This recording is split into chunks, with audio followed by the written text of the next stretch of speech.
Hello friends, welcome my YouTube channel CD RK Seni B.Ed classes. Today we will study gender, school and society. Gender विद्यालय और समाज। देखिए इस paper के अंतर्गत हम जेंडर के बारे में, विद्यालय में जेंडर संबंधी समानता असमानता और समाज में भी जेंडर संबंधी समानता असमानता भेदभावों आदि के बारे में हम अध्ययन करते हैं। तो इस पेपर के अंतर्गत आज की क्लास में हम जेंडर संबंधी समानता में शिक्षक की भूमिका, देखिए जेंडर संबंधी समानता में शिक्षक की भूमिका। आप सबको पता है शिक्षक राष्ट्र का निर्माता होता है, आधार स्तंभ होता है, बालकों को दिशा निर्देश प्रदान करता हुआ, अच्छा शिक्षण करवाता हुआ वो राष्ट्र निर्माण की भावी पीढ़ी का निर्माण करता है। जो भी हम ज्ञान प्राप्त करते हैं, जो भी दिशा निर्देश हमें मिलते हैं, वो विद्यालय में शिक्षक के माध्यम से ही मिलते हैं। तो आप सब बने रहें हमारे साथ, हमारे YouTube चैनल के साथ। और यदि आप हमारे YouTube चैनल पर पहली बार आए हैं तो हमारे YouTube चैनल को सब्सक्राइब करें और पास ही बने बेल आइकन के बटन को दबा देवे, जिससे हमारे द्वारा जब भी न्यू वीडियो अपलोड किया जाता है या लाइव क्लास चलाई जाती है तो उनके नोटिफिकेशन आपको मिल सके और आप हमारे चैनल के माध्यम से अच्छा अधिगम करते हुए आप परीक्षा की अच्छी तैयारी कर सकते हैं और अपने टॉपिक के प्रति अच्छे से संतुष्ट हो सकते हैं। देखिए जेंडर संबंधी समानता में शिक्षक की जो भूमिका होती है वो अति महत्वपूर्ण होती है। जेंडर संबंधी समानता स्थापित करने में शिक्षक की महत्वपूर्ण भूमिका होती है। क्यों? क्योंकि छात्र के बाद शिक्षण का केंद्र बिंदु अध्यापक होता है और अध्यापक के द्वारा पाठ्यक्रम छात्रों को पढ़ाया जाता है और उस पाठ्यक्रम के शिक्षण के दौरान ही छात्रों को अच्छा अधिगम होता है और अच्छा अधिगम होने से छात्रों में ज्ञान का अधिगम होता है और उस ज्ञान के द्वारा छात्र अपना भविष्य निर्माण करते हैं। शिक्षक का स्थान छात्र एवं अभिभावक दोनों की दृष्टि से सर्वोच्च होता है। देखिए छात्र के जो अभिभावक होते हैं, माता पिता होते हैं, उससे भी ऊपर शिक्षक का स्थान होता है कि माता पिता जन्म देते हैं, पालन पोषण करते हैं, उसे सही दिशा निर्देश प्रदान करते हैं, लेकिन शिक्षक उन बालकों को भविष्यकृत ज्ञान प्रदान करता है जिससे बालकों का सर्वांगीण विकास होता है। शिक्षक के दिशा निर्देश में ही वो ज्ञान ग्रहण करते हुए अपना फ्यूचर निर्माण करते हैं। इसलिए यहाँ पर छात्र और अभिभावक से भी ऊपर यानी सर्वोच्च शिक्षक का स्थान बताया गया है।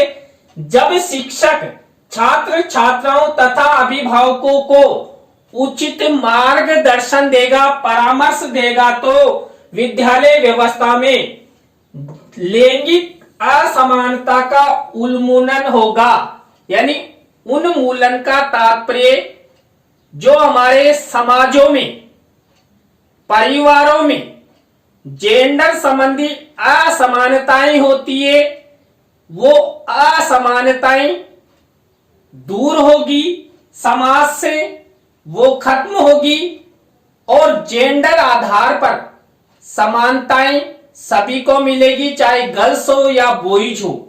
लैंगिक समानता की स्थापना हो सकेगी किनके माध्यम से? शिक्षकों के माध्यम से। देखिए यहां पर ये जेंडर संबंधी समानता में शिक्षक की भूमिका है। यहां पर शिक्षक की भूमिका के स्थान पर विद्यालय प्रशासन संबंधी भी शब्द हो सकता है, या विद्यालय प्रशासन का जेंडर संबंधी समानता में भूमिका, यानी विद्यालय प्रशासन भी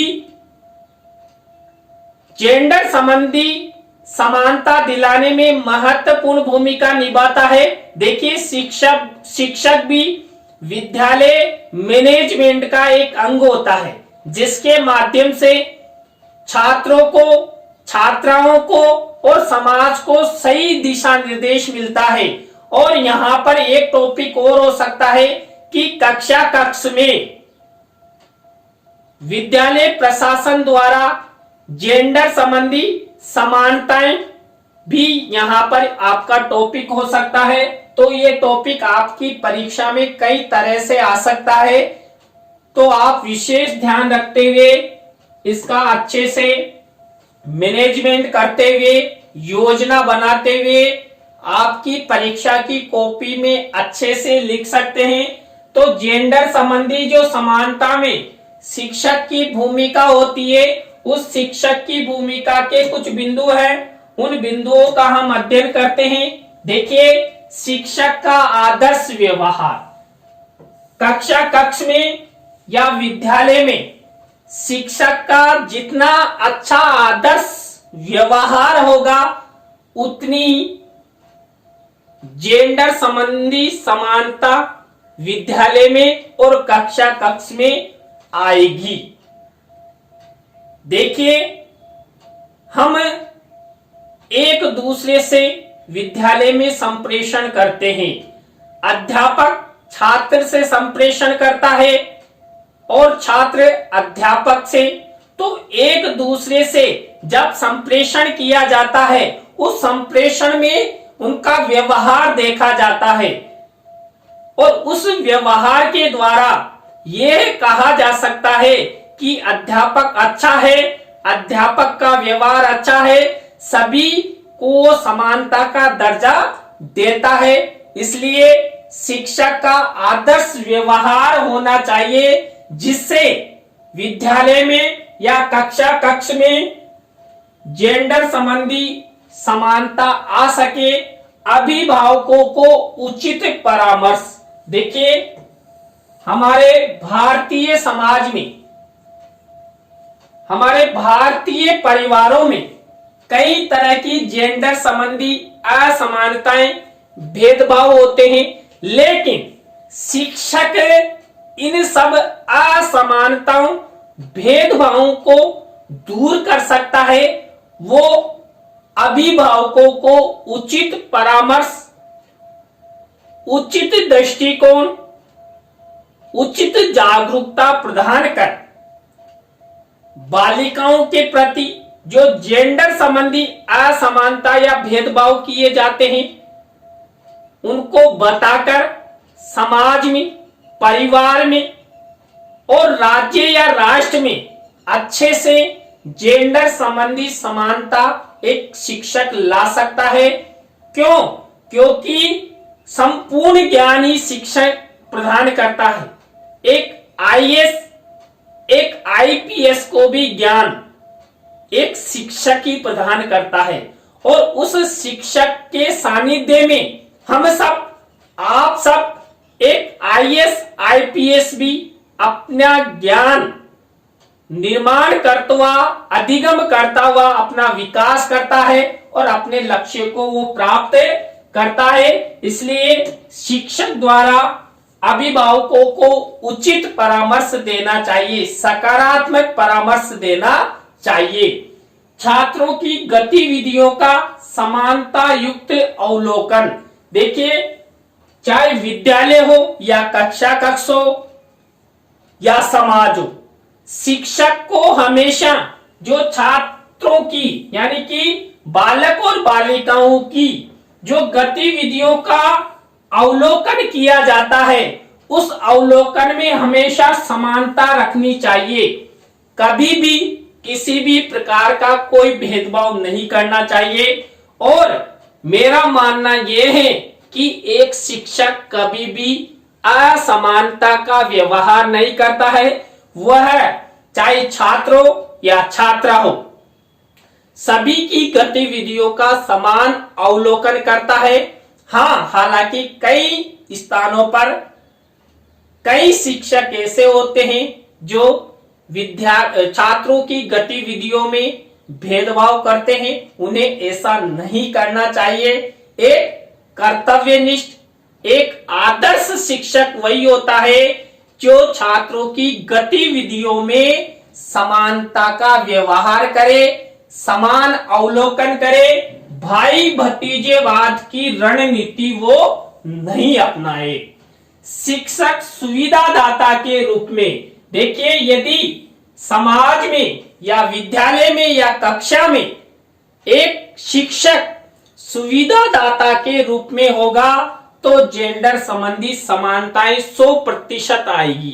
कई बार क्या होता है, कई बालिकाओं के साथ परिवार वाले असमानताएं रखते हैं, भेदभाव रखते हैं, लेकिन विद्यालय में या कक्ष में यदि शिक्षक उनके साथ समानता का व्यवहार करते हुए उन्हें उचित सुविधाएं दें।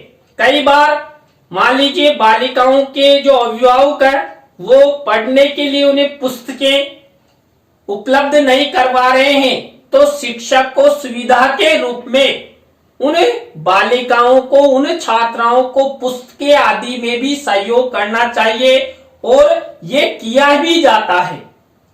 तो यहाँ पर एक शिक्षक सुविधादाता के रूप में होता है जो समाज में, विद्यालय में और कक्ष में समानता युक्त वातावरण प्रदान करता है। शिक्षक के छात्रों से अच्छे संबंध। देखिए, वर्तमान शिक्षण विद्यार्थी केंद्रित है, बाल केंद्रित है। तो बालकों को अधिक महत्व प्रदान करते हुए एक शिक्षक को शिक्षण करवाना चाहिए और शिक्षक के छात्रों के साथ अच्छे संबंध होने चाहिए। शिक्षक द्वारा छात्रों से मित्रता पूर्वक व्यवहार करना चाहिए, जिससे कक्ष में, विद्यालय में और समाज में समानता युक्त वातावरण हो सकता है। हमेशा शिक्षक को यह नहीं समझना चाहिए कि मैं शिक्षक हूं और कक्ष या विद्यालय का हेड ऑफ इंचार्ज हूं। नहीं, देखिए, शिक्षक का व्यवहार ऐसा नहीं होना चाहिए और शिक्षक में ऐसा घमंड भी नहीं होना चाहिए। शिक्षक को हमेशा छात्रों के साथ अच्छे संबंध बनाते हुए, मित्रता पूर्वक व्यवहार करते हुए उन्हें अधिगम करवाना चाहिए, जिससे छात्र भी शिक्षक के प्रशंसक हो सके और समाज में, विद्यालय में और कक्ष में जेंडर संबंधी समानताएं आ सके। और यदि देखिए समाज में जेंडर संबंधी समानता आती है तो हम सबका, आप सबका, हमारे राज्य और राष्ट्र का अच्छे से विकास हो सकता है। योग्यता एवं रुचि के अनुसार उत्तरदायित्व का निर्वहन करना।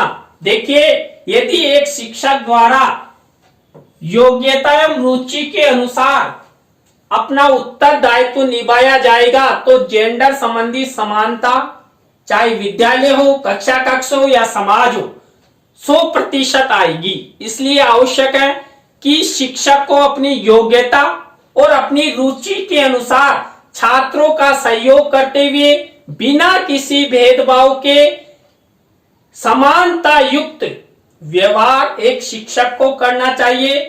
शिक्षक द्वारा यदि अपनी योग्यता और रुचि के अनुसार छात्रों की भलाई का कार्य किया जाएगा तो जेंडर संबंधी समानताएं जरूर आएगी। और उसका प्रभाव देखिए, एक शिक्षक कक्ष में यदि समानता युक्त व्यवहार करता है, उस समानता युक्त व्यवहार का प्रभाव आने वाली पीढ़ी पर भी दिखाई देगा। क्यों? क्योंकि वही शिक्षक, वही छात्र आगे जाकर शिक्षक की भूमिका निभाते हैं। तो कक्ष में हमेशा शिक्षक को अपनी योग्यता और रुचि के अनुसार अपने कर्तव्य का निर्वहन करना चाहिए, अपने उत्तरदायित्व का निर्वहन करना चाहिए। शिक्षक का सकारात्मक दृष्टिकोण, देखिए, एक शिक्षक का हमेशा सकारात्मक दृष्टिकोण होना चाहिए, नकारात्मक दृष्टिकोण कभी भी नहीं होना चाहिए। देखिए, कक्ष में सभी धर्मों, सभी जातियों, सभी वर्गों के छात्र छात्रा अध्ययन करते हैं और हमारे भारतीय समाज में कई प्रकार के अंधविश्वास, रूढ़ियां, धार्मिक परंपराएं प्रचलित हैं। तो शिक्षक को इन सब रूढ़ियों, परंपराओं, अंधविश्वासों और समाज के नकारात्मक दृष्टिकोणों से परे रहते छात्रों की भलाई का कार्य करना चाहिए, जिससे छात्रों को ऐसा महसूस हो कि हमारा शिक्षक अच्छा है, हमारा शिक्षक हमारे साथ अच्छा व्यवहार करता है। तो शिक्षक द्वारा सकारात्मक दृष्टिकोण अपनाने से छात्रों का विकास तो होगा ही, लेकिन समाज में एक अच्छा संदेश भी जाएगा कि ये शिक्षक ऐसा है जो कक्ष में, विद्यालय में, समाज में समानता युक्त व्यवहार करता है। चाहे गर्ल्स हो या बॉयज हो, किसी भी प्रकार का कोई भेदभाव नहीं करता, समानता युक्त शिक्षण वो छात्रों को प्रदान करता है। इसलिए आवश्यक है कि शिक्षक का सकारात्मक दृष्टिकोण हमेशा होना चाहिए। यदि समाज में कोई अंधविश्वास है तो उसका पक्ष कभी नहीं लेना चाहिए और एक शिक्षक को जागरूक होते हुए उस अंधविश्वास, रूढ़ी या समाज में गलत धार्मिक परंपरा के खिलाफ जाना चाहिए, जिससे हमारे भारतीय समाज का आधुनिक तरीके से विकास हो सके, बालकों के साथ साथ बालिकाओं का भी शैक्षिक विकास हो सके। इसके बाद है सभी छात्रों को उचित निर्देशन एवं परामर्श। एक अच्छा कर्तव्यनिष्ठ अध्यापक वही है जो सभी छात्रों को समान रूप से उचित निर्देशन और परामर्श दे। यदि वो निर्देशन और परामर्श में भी भेदभाव करता है तो वो शिक्षक नहीं है। यदि हमें समाज में समानता लानी है तो गर्ल्स और बॉयज दोनों को ही समान रूप से बिना किसी भेदभाव के उचित निर्देशन और परामर्श देना चाहिए। तब जाकर जेंडर संबंधी समानता हमारे समाज में, हमारे विद्यालय में, हमारी कक्ष में आ सकेगी और हमारे राज्य और राष्ट्र का विकास हो सकेगा। इसलिए सभी छात्रों को एक शिक्षक द्वारा उचित दिशा निर्देश, उचित परामर्श बिना किसी भेदभाव के देना चाहिए। छात्रों के प्रति समर्पण भाव, देखिए, विद्यालय मैनेजमेंट के साथ वो कैसे भी रहता है, लेकिन हमेशा एक शिक्षक को छात्रों का हितैषी होना चाहिए। छात्रों के प्रति समर्पण की भावना एक शिक्षक को रखनी चाहिए कि मेरा प्रथम कर्तव्य है, मेरा मैनेजमेंट कैसा भी है, लेकिन मुझे छात्रों को अच्छा शिक्षण कार्य करवाना है, अच्छा अधिगम कराना है। चाहे मुझे विद्यालय में जो मेरे द्वारा पूर्व योजना बनाई जाती है उसके अतिरिक्त समय मुझे चाहे घर पर भी देना पड़े। एक अच्छा अध्यापक वही है जो छात्रों के फ्यूचर निर्माण के बारे में सोचे समझे, छात्रों को उचित परामर्श दे, छात्रों के प्रति समर्पण की भावना रखते हुए एक एक छात्र की समस्याओं का अध्ययन करे, एक मनोवैज्ञानिक की भूमिका एक शिक्षक को अपनानी चाहिए अपने छात्रों के प्रति। यदि एक शिक्षक द्वारा ऐसा किया जाता है तो आप सबको पता है जो छात्र होते हैं वही आगे जाकर आईएएस आईपीएस भी बन जाते हैं। तो वो आईएएस आईपीएस बनने के बाद भी उस शिक्षक को याद करे कि हमारा शिक्षक ऐसा था। तो समाज में, विद्यालय में और कक्षा कक्ष में जेंडर संबंधी समानता लाने हेतु छात्रों के प्रति शिक्षक को समर्पण की भावना का निर्माण करना चाहिए। शिक्षक का दार्शनिक दृष्टिकोण, देखिए एक शिक्षक हमेशा अपने विषयों के साथ साथ एक दर्शन का भी ज्ञाता होता है।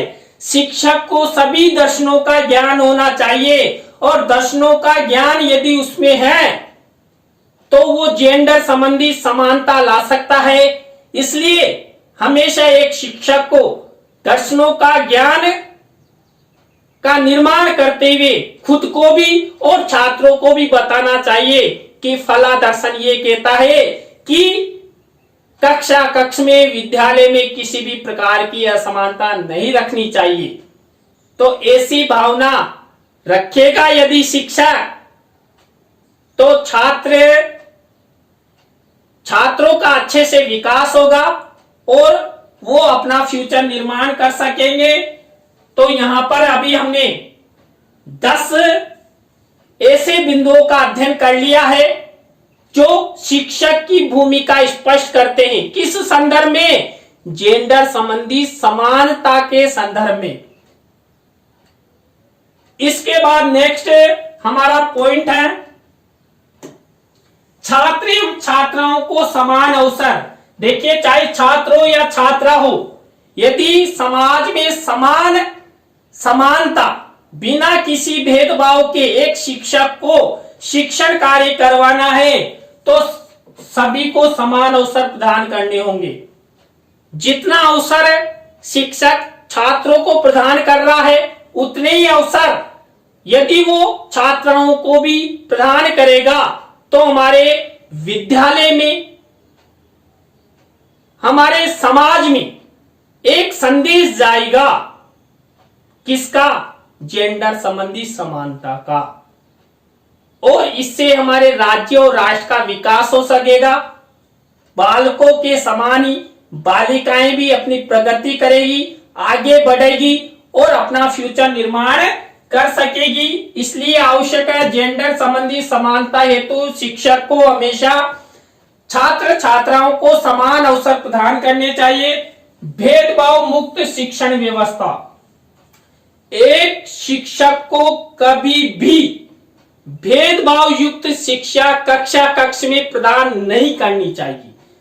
जब शिक्षा ही किसी भी प्रकार की कोई भेदभाव नहीं करती है, शिक्षा कभी ये नहीं देखती है कि ये फला धर्म का है, ये फला जाति का है, ये फला वर्ग का है, तो शिक्षक को भी ये कृत्रिम भेदभाव की नीति कभी भी कक्षा कक्ष में निर्माण नहीं करनी चाहिए। उसे बिना किसी भेदभाव के समान कक्षा कक्ष में छात्र और छात्राओं को भेदभाव मुक्त शिक्षण की व्यवस्था कर उनका अच्छा से अधिगम निर्माण कर ज्ञान प्रदान करना चाहिए। जाति वर्ग एवं धर्म से परे शिक्षण व्यवस्था। एक शिक्षक वही माना जाएगा जो कक्षा कक्ष में अपने जीवन में छात्रों को अध्ययन करवाते हुए ना तो धर्म देखेगा, ना जाति देखेगा, ना वर्ग देखेगा, ना आर्थिक स्थिति देखेगा। एक शिक्षक की निगाह में कक्षा कक्ष के सभी छात्र समान है, कोई ना ऊंचा है ना नीचा है। एक शिक्षक को हमेशा भाई भतीजेवाद के परे समान शिक्षण की व्यवस्था कर बिना किसी धर्म जाति वर्ग के समान शिक्षण की व्यवस्था करनी चाहिए, जिससे हमारे भारतीय समाज में एक अच्छा संदेश जाए कि हम सब भारतीय हैं, ओनली ऑन भारतीय, इंडियन। तो ऐसी भावना एक शिक्षक द्वारा अपनानी चाहिए। इसके बाद देखिए तो देखिए, आज की क्लास में हमने जेंडर संबंधी समानता में शिक्षक की भूमिका के बारे में अध्ययन किया। आपको वीडियो कैसा लगा कमेंट्स में हमें जरूर बताएं, और यदि आपको ये वीडियो, ये क्लास पसंद आई हो तो अपने मित्रों और सहपाठियों को जरूर शेयर करें, जिससे समाज में शिक्षक के प्रति जेंडर संबंधी समानता के बिंदु उन सब तक पहुंचे जो जेंडर संबंधी असमानताएं करती हैं। तो नए टॉपिक के साथ हम आपसे फिर मिलेंगे CDRK सैनी B.Ed क्लासेस पर। राम राम सा, बाय।